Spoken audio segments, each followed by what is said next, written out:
If you are a business owner, if you run your business with your spouse, if you run it with a small team, if you're just a solopreneur, that's the sort of person I'm aiming to talk to within these videos. I don't tend to deal with the corporate world where big multi-billion pound companies with C-suites and stuff like that. It's just not what I enjoy doing. But I do love working with family-run businesses. The dynamics in family-run businesses consist of the business that we're trying to make work and the family dynamics around that. And you suddenly realize that it's all intertwined. And I know this from myself running a business for 35 years. As a business like that, that you eat, sleep and breathe it, it becomes part of the dinner conversation, part of the conversation at the weekend, while you're traveling, etc. And we've got to find some harmony. Don't often think about things in terms of balance, work-life balance, because if you run your own business, you're going to be thinking about your business all the time. Why? Well, because you should be passionate about it. You should be proud that you're a business owner. You should be proud about what you do. You should be hungry. You should be chasing. You should be consuming. You should be looking to get better.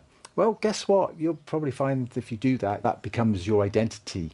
You live it. But what can happen and what people mean by balance is that all you do is talk about work. All you do is thinking about work. All you do is work, work, work, work, work.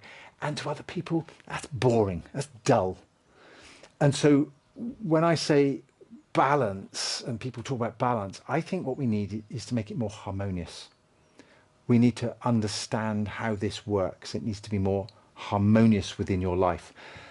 And therefore, if you bring in other parts of your life, there's some harmony with that. So of course you need time with family and friends. Of course you need time to do work. Of course you need time to think about your wealth and your finance. But guess what? You also need to think about your health and your fitness and your mental attitude. And what an awful lot of business owners forget to think about is, let's have some fun along the way. While you're doing it, don't forget to have fun and enjoy the journey. And that's perhaps the balance between those life elements that is more critical, and to have all of those working in harmony together with all the people in your life working in harmony. That's kind of where we're at. So in this particular bit of content that I want to share with you, I was thinking about this and I was thinking, okay, what's the one thing that every business owner wants to achieve? Let's start with the end in mind. And the end in mind is up here. We want, and I think I speak for all of us, we want more money and life to be a bit easier. Okay, that seems like a reasonably good objective to the day of what we're trying to do here. This is what we're trying to do with our business. We go to work to do the thing, but ultimately we want the cash, because the cash is what pays the bills, the cash is what feeds the family, the cash is what helps us achieve our goals. And so money is an important part of running a business. In fact, it's a critical part. And people say, oh, money isn't the most important thing in running a business. I have had those conversations with people. What about a charity? Well, do you know what? A charity's purpose is to raise as much money as possible to give away or to serve a purpose. And I have in the past, when I was really focusing on my accountancy career 30 years ago, I actually dealt with some charity accounts. And whilst the charity raised lots of money and gave it all away, the charities struggled to survive because they were always broke, because they had this mentality of being poor. And you have to recognize that for a charity to survive, it has to run as a business and therefore has to have a profit to reinvest back in. Okay, so everybody in business has to make a profit. Where the gap comes is that the profit between what we believe we want to make and what we're actually making sometimes can be too big. So therefore it's a numbers problem. Yeah, think about it.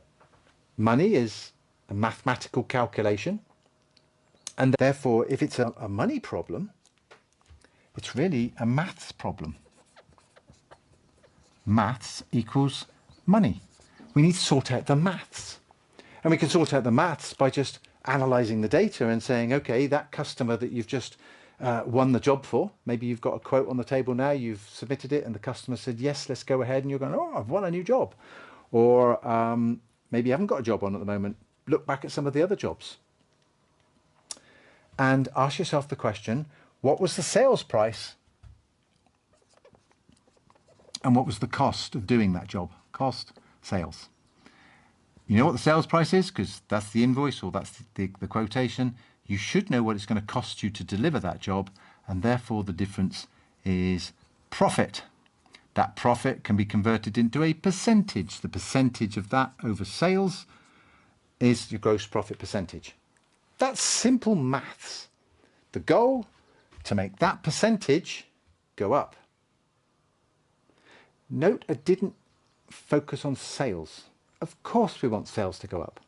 But it's no good increasing sales if percentage is going down, because what will happen is your sales will go up and your gross profit percentage will come down, and this will drag your profit down. You will lose money by doing the job too cheap. And there's a whole bunch of videos I can do on that, and there's some videos I've done on this before, in the sense that a £10,000 job over £1 million turnover, there's a disconnect between what that percentage on that 10,000 is versus the percentage on the million. And when we quote that £10,000 job, we give away a couple of percent because it's not very much money in the great scheme of things. But if you keep doing that on repeat, when you get to the million, you've started off here giving away a little bit of money here, and you've given away just a little tiny bit of money here. But you've done it on repeat, and your profits have ended up down here, not up here, because the habit of selling yourself too cheap is damaging. I can show you real data. I can introduce you to clients that we work with who have been through that experience and realized it and stopped it and made a change. So this is really important to understand, that the money bit is a maths problem. It's the number of sales, the price that you sell it for, the cost that you deliver it for. It's the mathematical calculation between that. So what do we get out of that? Well, guess what? We have an accounting system to tell us that. We have budgeting and forecasting. We have bookkeeping. That sort of stuff comes from there. We have timesheets and job costings and stuff that comes in there. We might have a database. So we got another database over here. We might have CRM systems and job tracking systems. We have tools and systems and processes behind that to help the efficiency. Don't forget, you might also have teams of people or people serving the cost, doing the work for you, etc. How are we managing them? How are we communicating? Suddenly this whole thing becomes really complicated over just these three numbers. In fact, it's really two numbers. It's sales and cost. Everything else is calculated from those. Okay, so this complexity now starts coming into all of this, which then, if it's going well, we feel good. If it's not going well, we feel sad. Okay, so our feelings and emotions go up like this, and our feelings and emotions go down like this, depending on this. So maths has a huge impact on what we are doing as a business, how we are running it. And this is also, it fascinates me as well on this, and it's conversations I've been having recently. I've been doing some research into AI agents and stuff for our own business, and seeing how to just make things more efficient. And I'll share some videos in the future because I'm getting some wins out of it. But I've been around computers since I was at school in the 1980s, 1970s. And when I started my very first job in the late 1980s, there was one computer in the office. It was brand new.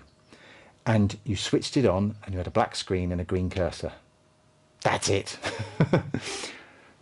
Windows, as you know it now, didn't exist. Google didn't exist, even around. The internet wasn't around. I think the internet might have been around, but I certainly didn't have the internet, the old dial-up.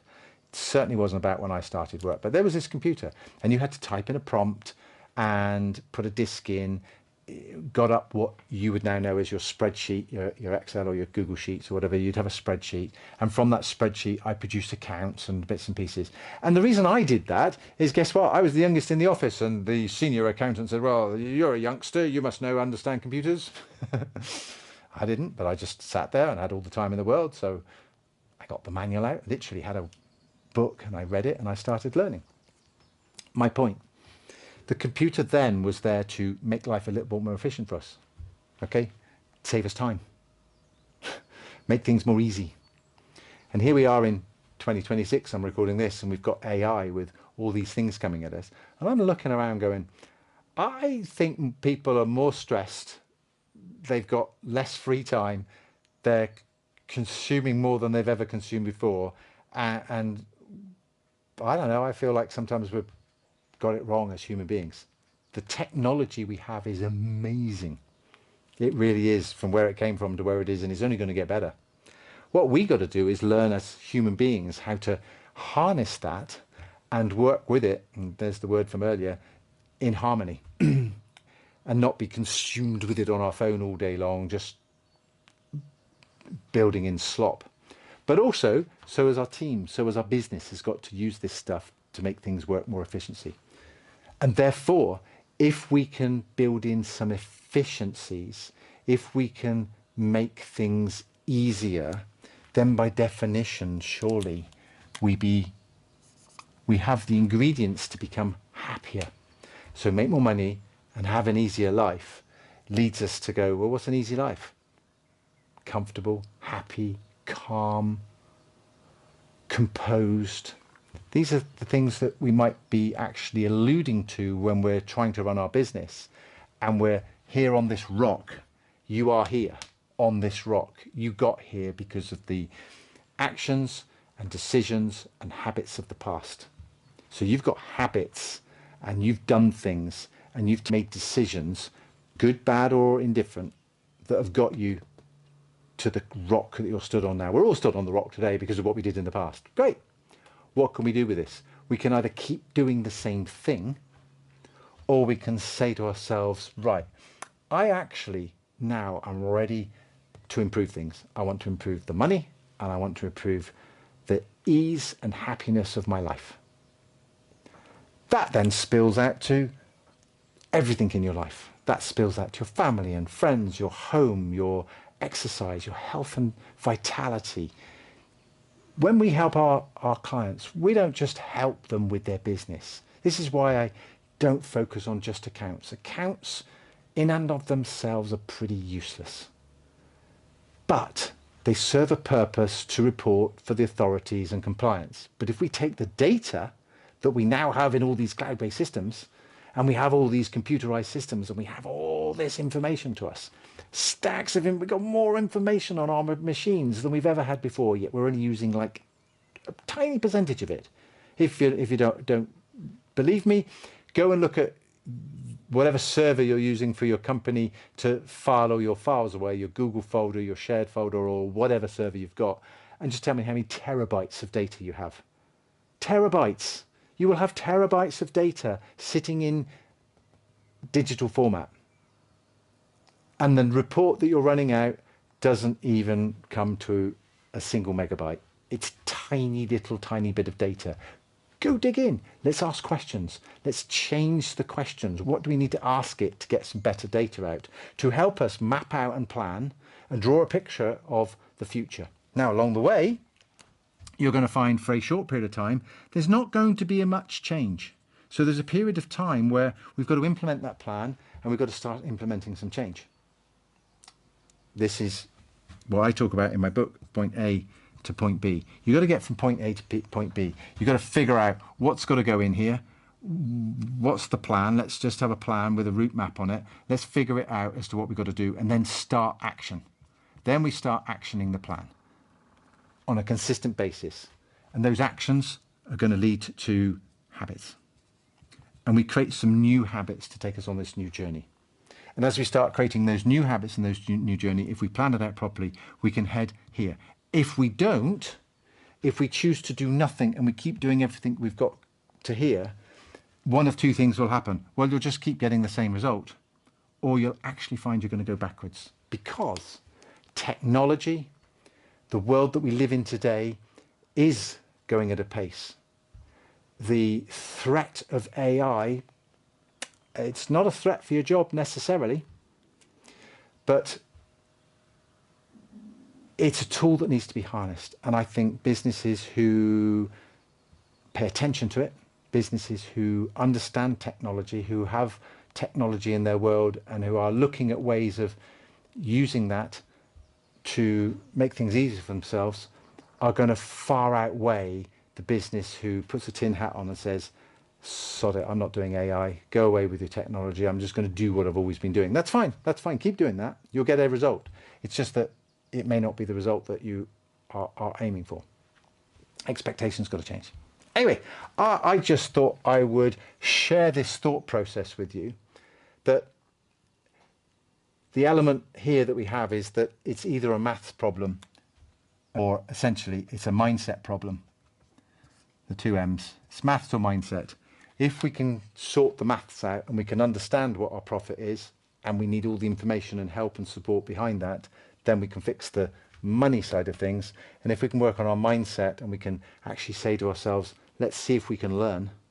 What can we learn? Who do we know that can help us? We can get to a point where we can also make life a little bit easier. Hope that helps. You know what to do. Leave your comments in the comments below, or press the link to our website if you want to work with us. See you soon.